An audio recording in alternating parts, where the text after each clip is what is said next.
నా పేరు మొహమ్మద్ అబ్దుల్ సత్తార్. నా నేను పవర్ ప్లాంట్లో పనిచేస్తాను. భూటాన్ నుండి వచ్చిన తర్వాత నాకు కాళ్ళు చేతులు పనిచేయలేదు. నేను నిలబడడానికి కూడా శక్తి లేదు. అరోడా హాస్పిటల్ నుండి వాళ్ళు వచ్చి మళ్ళీ ట్రీట్మెంట్ నిమ్స్ హాస్పిటల్ అవ్వకపోతే వాళ్ళని పిలిపించి వాళ్ళకి అన్నీ చెక్ చేసి వాళ్ళు ఆయుర్వేదిక్ ద్వారా మాకు ట్రీట్మెంట్ చేసారు. ట్రీట్మెంట్ చేస్తే ఇప్పుడు కొంచెం నడవడానికి లేయడానికి ఇదవుతుంది. దానివల్ల కొంచెం బలం కూడా వచ్చింది. లేచి నిలబడడానికి తిరగడానికి అన్నీ మంచిగా పనిచేస్తుంది. అది బాగుంది ఆయుర్వేదిక్. నాకు ఇది వాళ్ళు ట్రీట్మెంట్ బాగానే చేస్తున్నారు. మంచిగా నడుస్తుంది మాకు ఇంతకాలం. దానివల్ల ఫలితం ఉంది. ట్రీట్మెంట్ చేయకముందు కాళ్ళు చేతులు అసలు పనిచేయడం లేదు. ఏళ్ళు కూడా కాళ్ళు చేతులు ఏవి పనిచేయడం లేదు. నరాలు అసలు లేయడానికి కూడా రావడం లేదు. తిరగడానికి అసలు బలం కూడా చాలడం లేదు. నాకు నడవడానికే రాలేదు.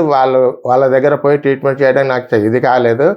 వాళ్ళ ఇంటికి వచ్చి హౌస్కి వచ్చి మొత్తం చెక్ చేసి అన్ని ట్రీట్మెంట్లు వాళ్ళని సామాన్ తెచ్చి ప్రత్యేకంగా అన్ని ట్రీట్మెంట్లు చేసి నాకు మంచిగా చేసిండ్రు.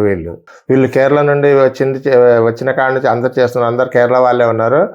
వీళ్ళకి ఏ వస్తువులు కావాలన్నా వాళ్ళు తెచ్చి మాకు ట్రీట్మెంట్ చేస్తున్నారు కాబట్టి మేము ఆరోగ్యంగా ఉన్నాము. కాళ్ళు చేతులు అన్ని బ్రహ్మాండంగా నడుస్తున్నాయి. ఏ బాధ లేదు. నిలబడడానికి నడవడానికి కూడా అంత బాగా ఉంది. మన పని మనం చేసుకోగలుగుతాం.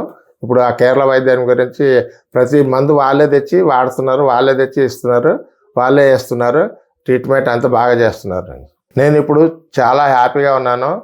మంచిగా తిరుగుతున్నాను. అన్ని నా పని నేను చేసుకోగలుగుతున్నాను.